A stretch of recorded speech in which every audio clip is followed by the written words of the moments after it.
रामकृष्ण हरी. आज आळंदीहून पंढरपूरकडे पालखीचं प्रस्थान होत आहे. त्यानिमित्त सादर करीत आहे माझी एक कविता. अख्ख्या जगात म्हणे भारी आमची आषाढीची वारी. अख्ख्या जगात म्हणे भारी आमची आषाढीची वारी. जो तो म्हणे रामकृष्ण हरी रामकृष्ण हरी. करून तर पहा पंढरीची वारी. आळंदी ते पंढरपूर. आळंदी ते पंढरपूर प्रवास मात्र चालत. चालवणारा तोच. तोच आमचा मालक. पाय नाही थकत. पाय नाही थकत कोणाचे चालून. ऊर्जा येतेच आपोआप विठ्ठल विठ्ठल बोलून. माऊली असतात सोबतीला. माऊली असतात सोबतीला तुकोबाही येतात. एकनाथ, नामदेव, सोपान काका, मुक्ताबाई तेही सामील होतात. गोरोबा, चोखोबा, नरहरी सोनार, सावतामाळी सगळे येतात.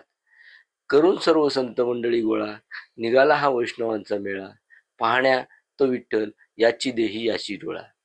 याच भक्तांच्या गर्दीत तोही चालत असतो. याच भक्तांच्या गर्दीत तोही चालत असतो. या अखंड वारीचा तोच तर चालक असतो. या अखंड वारीचा तोच तर चालक असतो. रामकृष्ण हरी.